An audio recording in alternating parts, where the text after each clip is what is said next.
Because Pakistan has always been a remote-controlled government. This is not news anymore. But while we all thought that the remote lies in the hands of Pakistan Army Chief, now it appears that the remote was always in the hands of the American establishment. And when one politician tried to break away from the pro-American forces, his government was brought down unceremoniously. Now, a secret cipher has blown the lid of Pakistan's worst-kept secret.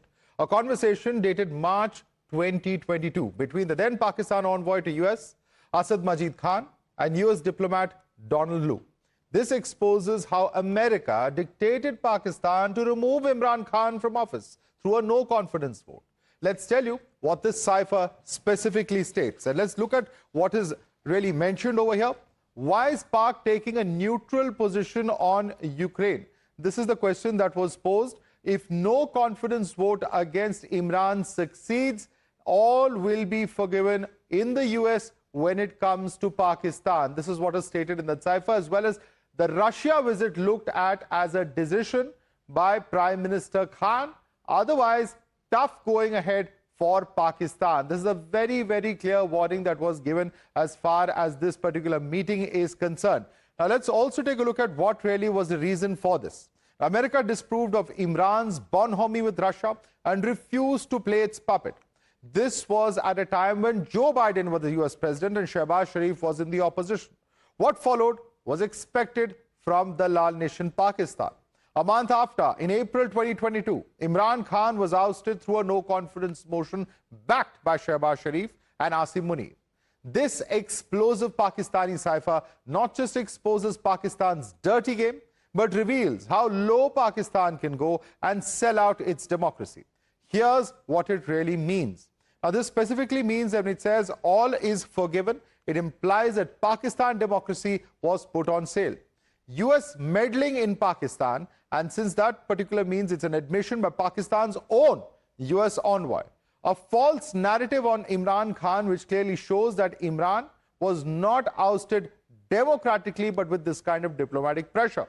Imran, a threat to US, is also quite evident because Imran refused to be Pakistan's ISI puppet. The Pakistan quote-unquote headline management and how it really worked out is that Munir is now Washington DC's Man Friday. Interestingly, back in March 2022, Imran Khan had warned that attempts are being made to destabilize his government.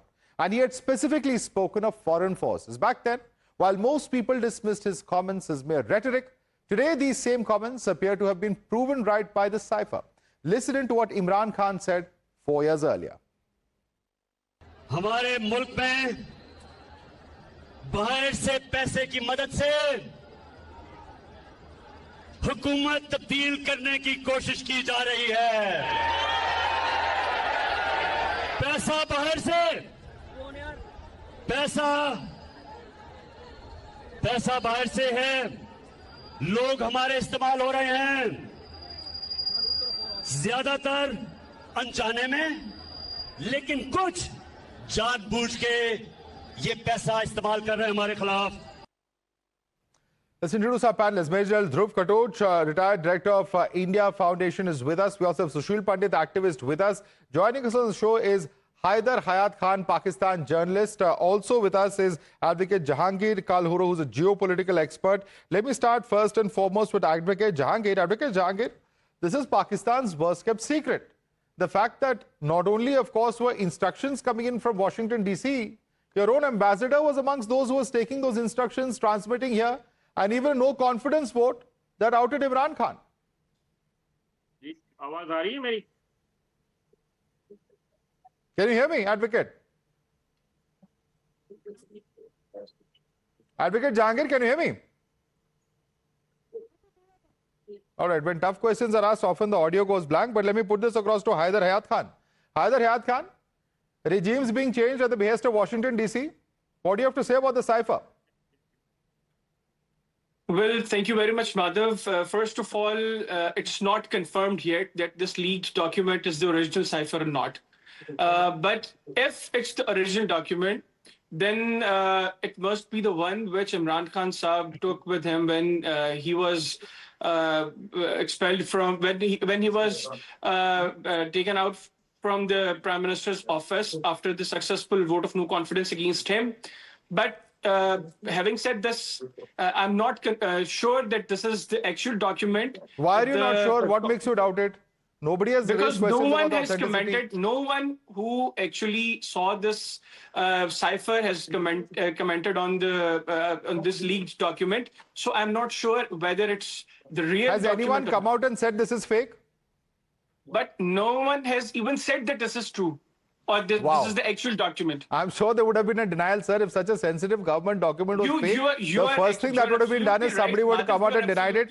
Your government could have denied it. US government could have denied it. That's not the case. Let's be very clear. That has not happened so far. I second you, Madhav. I second you. You are absolutely right. But as of now, there is no confirmation that this document, this leaked document, is the actual cipher or not.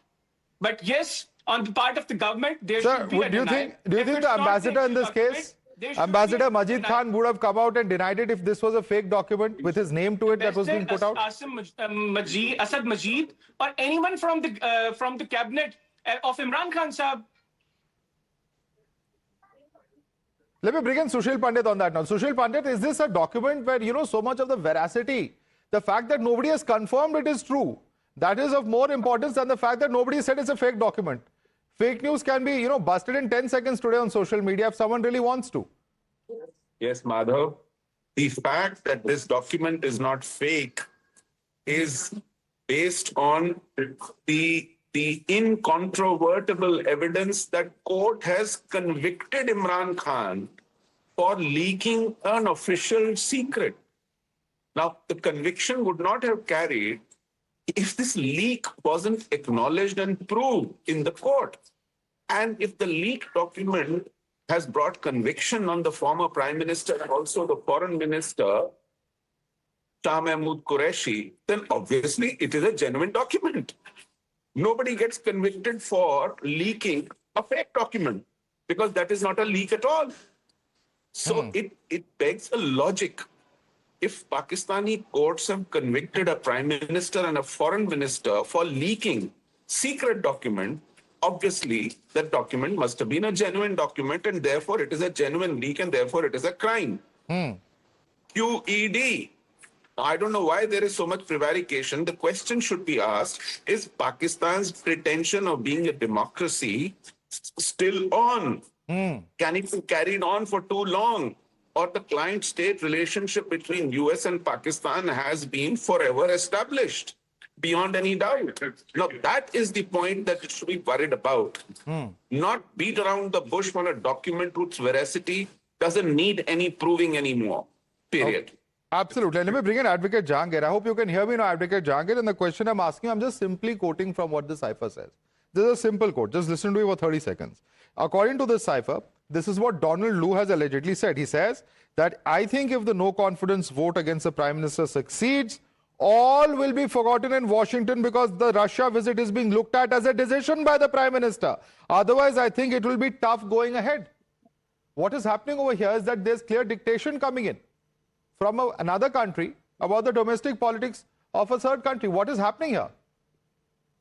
Sir, thank you so much giving me time on your TV channel. Listen carefully. In Pakistani judicial system and Pakistani democracy system, he was deseated or he was removed from PMship through a democratic process.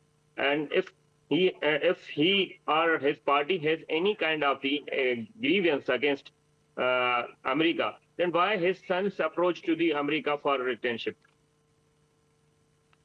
Sir, what is that logic? One person has committed or is against a particular regime, therefore his son cannot visit that country. Where is that written?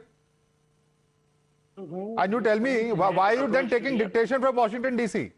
What kind of democracy is this where you decide to remove your Prime Minister, issue a no-confidence motion on the basis of what some diplomat of another country tells you? Is that how democracy works? Advocate Jahangir? It's mere propaganda that Imran Khan Sahab was removed on the dictations of United States. It's mere propaganda. How is it mere propaganda? That's what the cipher proves. Through a proper... That is what the cipher proves. That the so-called facade of democracy at the behest of your entire complex of military which decides which your government is, and the whole world knows what it is. You know, you've had unlimited number of military dictators. We've seen that over decades. But the reality is that Imran You still Khan expect was the world to removed believe through you're a democracy. Diplomatic. Imran Khan was removed through a proper democratic way. He was removed from the Prime Minister office after a successful vote of no confidence against him. And the speech which you showed a few moments back, I was there to cover this Jalsa of Imran Khan. And I was at that time of the opinion that Imran Khan has done a very huge mistake. And having said this, I'm not saying that this leaked document is real or fake. I can only clearly say anything on it when it would be confirmed that this document is the real. Okay, Haider Hayat, your high ethics and morals that don't allow you to confirm or deny this document. I laud those great. I mean, I don't know if they're opportunistic or not. But since you were there at the Jalsa of Imran Khan, which were the foreign powers he was referring to? Please tell me. Obviously, he was referring to the United States. Then what is the doubt? But at that time, at that time, what is the denial? These comments these comments of Imran Khan were suiting his political narrative. That's why he blamed America. And that political narrative was not suiting the United States, sir. That is the whole point being made over here. Let me bring in Major General Dhruv Katoch. Major General Dhruv Katoch, we're going around in circles. You know, on the one hand, there is this whole charade of Pakistan being this model democracy, which are panelists from Pakistan. And to give them credit, they have to, of course, put out that narrative. But the point is, what this cipher very clearly shows is the level to which there is, of course, international meddling. And also the fact that the Pakistan army, unlike armies across the South Asian or any other part of the world, you know, is the one that controls the government. It's not the government that controls the army. Thank you, Madhav. Madhav, this particular document, I've read it 3 to 4 times, just trying to find there could be some element of fakehood in it. I just couldn't find it. It is one of the most genuine documents which I have seen. And if it was otherwise, there would have been a denial and they would have proved it to be wrong. Now, there is a very strong nexus between the Pakistan military and the American establishment. It is not there. It is not something which is a recent phenomenon. It has been there for many decades now. And all senior officers of the Pakistan military, if you just check where are their children studying, or where are their children's business interests, or which is the second passport which their children have got, it is in the United States of America. And that is the leverage which the US has on Pakistan. Now, I think it was I quite agree with the Pakistani spokespersons here that it was done through the democratic process. Yes, he was voted out of office democratically, but at the instance of the United States. Had the US not intervened, the army wouldn't have gotten, and things would have been different. So this is really a coup carried out by the US, by the Pakistan military, ousting the most popular leader which Pakistan has had. And while I don't credit Imran Khan with the very great good governance and all that, the fact remains, regardless of the quality of his governance, he was the most popular leader. And if election is held today, he will win that election hands down. So the Pakistani public, I think, has got a lot to be answered for. And their chief has got a great deal to answer for. Yeah. If this is what they are doing to their elected prime minister, then I think there is very serious problems with this country. And let me bring in Advocate Jahangir on that point. Advocate Jahangir, you heard Major General Dhruv Katoch, and very, very important point that he makes at the end of the day, the very fact that the children are there is, of course, sign of US's leverage. Number one. Number two, Imran Khan visits Moscow in 2022 despite clear US displeasure. His foreign policy is described as an aggressive neutral stance. Pakistan abstains from the UNGA vote condemning Russia's invasion of Ukraine. So there's a lot that Imran Khan did which upset the United States, and that's why they decided to go in and take this measure. Advocate Jahangir, can you hear me? Once again, confronted with facts, I don't think Advocate Jahangir, I don't know if it's poor connection or inability to counter the facts, but would you like to respond to that? Haider Hayat Khan, at least 3 instances that I've given you as to why US was very, very upset with Imran Khan. Well, Madhav, I completely agree with the fact that the United States government was not happy with Imran Khan's government when he visited Russia, especially at the time when the war started with between Russia and Ukraine. It's true that the Americans were not happy with this. But having said this, my only concern is whether this document is real or not. The text of the document, as General Saab said, it seems that it's the real document. But unless anyone from the then federal cabinet of Pakistan confirms, I will not. Haider, it's been out since this morning. You know, your foreign ministry or government could have put out a statement of one line saying the documents are fake. Right. They've not done that. Right. Why have they not done that? Absolutely right. So they should have done that. Right. Let's not go around beating on the bush. In the absence of a denial, let's assume these are real. And there are the top newspaper organizations, media organizations of the world have been talking about this. Are you saying they're all putting out fake news? I'm not saying that they are putting out fake news. So I'm just saying that still it's not clear that this leaked document is the real one or not. But this is my point. So many years when a document such as this comes out, you know, at the end of the day, there's one clear thing. So, you know, Sushil Pandit, in terms of the takeaway, the manner in which India carries out its foreign policy, just take the example of Russia, what India's approach has been. And in fact, one of the points in the cipher is also Pakistan complains to US about how India's dealings with Russia are not being treated the same way as their dealings are. Madhav, I protest any comparison of Pakistan with India in this matter. It just doesn't hold. Pakistani deep state is in bed with American deep state. They handle Pakistan through Pakistani deep state under a veneer of democracy. That veneer has also worn thin.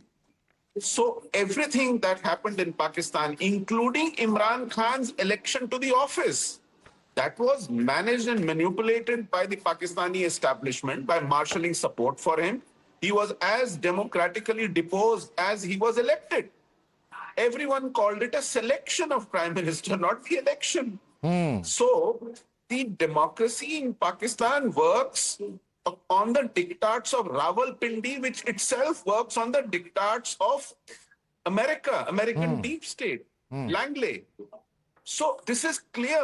No matter how much the advocates and the strategic analysts pretend in Pakistan, it's open secret. They know deep within their hearts, and which is why Pakistan. Well, I can only say it's a very, very unique, quote-unquote, democratic model, if one can call it that. But that's all the time we have for at the moment. Sushil Pandit, Major General Dhruv Katoch, Haider Hayat Khan, and Advocate Jahangir. I'd like to thank all of you for joining us this evening.